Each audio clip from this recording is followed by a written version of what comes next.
Assalamualaikum warahmatullahi wabarakatuh. Perkenalkan, nama saya Doriska Pinulingga dari kelas PIAWAD 4A dengan NIM 2111250020. Di sini materi yang pertama saya akan menjelaskan ruang lingkup dan pokok-pokok perkembangan nilai keagamaan pada anak usia dini. Ruang lingkup pengembangan moral dalam rangka pembentukan karakter menurut Megawi 2010, yaitu cinta Tuhan dan segenap ciptaannya, tanggung jawab, kedisiplinan dan kemandirian, kejujuran, hormat dan santun, dermawan, suka menolong dan gotong royong atau kerjasama, percaya diri, kreatif dan pekerja keras, kepemimpinan dan keadilan, baik dan rendah hati, toleransi, kedamaian dan kesatuan. Adapun tujuan pengembangan nilai agama pada anak usia dini yaitu mengembangkan rasa iman dan cinta terhadap Tuhan, membiasakan anak agar mengenal dan melakukan ibadah kepada Tuhan, membiasakan agar perilaku dan sikap anak didasari dengan nilai-nilai agama, membantu anak agar anak tumbuh dan berkembang menjadi pribadi yang beriman dan bertakwa terhadap Allah Subhanahu wa taala. Materi yang kedua yaitu rancangan kegiatan pengembangan nilai-nilai keagamaan anak usia dini. Tujuan pengembangan nilai moral pada anak prasekolah adalah yaitu 1. Untuk mengembangkan dan menumbuhkan rasa iman serta cinta kepada Tuhan, untuk membiasakan anak-anak dalam melaksanakan ibadah kepada Tuhan.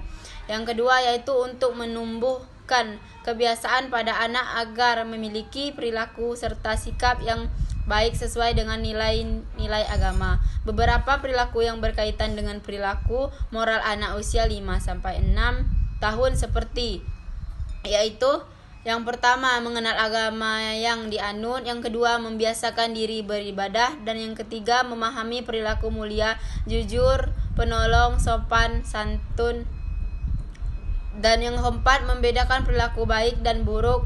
Kelima, mengenal ritual dan hari beragama. Dan yang keenam, menghormati agama orang lain. Selanjutnya saya akan menjelaskan materi yang ketiga yaitu pengembangan nilai-nilai keagamaan pada anak usia dini. Pendidikan nilai-nilai agama dan moral sejak usia dini akan mampu menjadi wadah penyaringan untuk anak agar anak mampu mengontrol setiap perilakunya. Nilai-nilai kebaikan dan norma-norma agama sejak anak usia dini sudah dapat diprediksi akan memberi pengaruh positif bagi perkembangan anak selanjutnya, yaitu anak yang salah dengan kepribadian yang berakhlak sangat baik. Anak usia dini berada dalam proses pertumbuhan dan perkembangan yang bersifat unik. Anak usia dini mempunyai pola pertumbuhan dan perkembangan motorik halus dan kasar, inteligensi, daya pikir, daya cipta, kecerdasan emosi dan kecerdasan spiritual, sosial, emosional, sikap dan perilaku serta agama, bahasa dan komunikasi yang khusus sesuai dengan tingkat pertumbuhan dan perkembangan anak. Perlunya menanamkan nilai-nilai pendidikan untuk mempersiapkan mereka kelak sebagai manusia-manusia yang mempunyai identitas diri, sekaligus menuntut anak untuk menjadi manusia berbudi pekerti melalui pembiasaan dan keteladanan. Hakikat penanaman nilai-nilai. Penanaman nilai merupakan dua kata yang memiliki peranan penting dan kehidupan. Penguatan nilai-nilai agama dan moral sejak masa usia dini merupakan hal-hal yang sangat krusial dan karena dapat membentuk perilaku maupun mental, spiritual dan keagamaan anak di masa depannya. Nilai merupakan suatu kualitas yang diyakini kebenarannya dan dijadikan pedoman seorang untuk bertindak dalam situasi sosial tertentu dan dalam memandang sesuatu itu baik, benar atau berharga. Selanjutnya yaitu materi yang keempat, implikasi kegiatan pengembangan moral dan nilai-nilai keagamaan di lingkungan lembaga PAUD. PAUD berfungsi membina, menumbuhkan dan mengembangkan seluruh potensi yang dimiliki anak pada usia dini secara optimal sehingga terbentuk perilaku dan kemampuan dasar sesuai dengan tahap perkembangan agar memiliki kesiapan untuk memasuki pendidikan selanjutnya.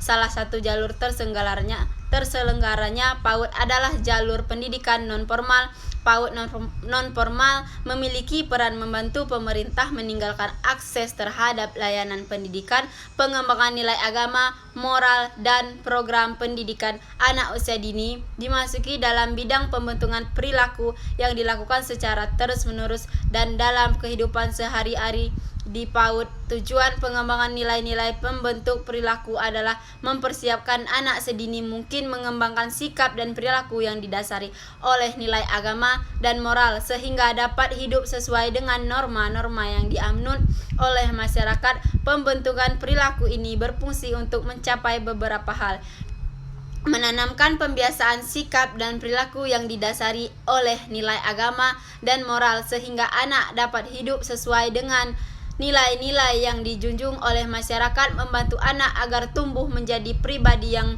matang dan mandiri, menanamkan budi pekerti yang baik, melatih anak untuk dapat membedakan sikap dan perilaku yang baik dan yang tidak baik sehingga dengan sadar berusaha menghindarkan diri dari perbuatan tercela sebagai wahana untuk terciptanya situasi belajar anak yang berlangsung tertib, aktif, dan penuh perhatian, melatih anak didik untuk mencintai lingkungan yang bersih dan sehat, menanamkan kebiasaan disiplin dalam kehidupan sehari-hari, pengembangan nilai moral dan agama dilakukan melalui proses knowing the good, reasoning the good, loving the good, and acting the good, yaitu proses melibatkan aspek kognitif, emosi, dan fisik dengan menanamkan nilai karakter, kejujuran sehingga akhlak mulia. Dan yang kelima yaitu materi yang kelima, implikasi pengembangan moral dan nilai-nilai keagamaan pada anak usia dini di lingkungan masyarakat. Pengembangan nilai moral ini berfungsi untuk mencapai beberapa hal agar perilaku dan sikap anak didasari oleh nilai moral sehingga anak dapat hidup sesuai dengan nilai-nilai yang dijunjung oleh masyarakat, untuk membantu anak agar tumbuh menjadi pribadi yang matang dan mandiri, melatih anak untuk dapat membedakan sikap dan perilaku yang baik dan yang tidak baik sehingga dengan sadar berusaha menghindarkan diri dari perbuatan tercela. Perkembangan moral dan etika pada diri anak taman kanak-kanak dapat diarahkan pada pengenalan kehidupan pribadi anak dan kaitannya dengan orang lain. Misalnya, mengenalkan dan menghargai perbedaan di lingkungan tempat anak hidup, mengenalkan peran gender dengan orang lain, serta mengembangkan kesadaran anak akan hak dan tanggung jawabnya di lingkungan keluarga merupakan lingkungan yang berkontribusi besar dalam perkembangan anak, di mana orang tua bertanggung jawab atas anaknya. Orang tua sebagai figur utama bagi anak. Cara orang tua dalam membentuk anak dan membangun hubungan memiliki pengaruh dalam menginternalisasikan moral pada anak. Pengasuhan otoritatif atau demokrasi otoriter and permissive masing-masing memiliki dampak yang berbeda-beda dan akan dapat mempengaruhi perkembangan anak, termasuk perkembangan moral di masa selanjutnya. Orang tua perlu mempertimbangkan gaya pengasuhan yang akan diterapkan bagi anak mereka karena pengasuhan terbaik juga akan membawa dampak yang terbaik. Itu saja penjelasan dari saya. Lebih dan kurang saya mohon maaf. Kepada Tuhan saya mohon ampun. Wassalamualaikum warahmatullahi wabarakatuh.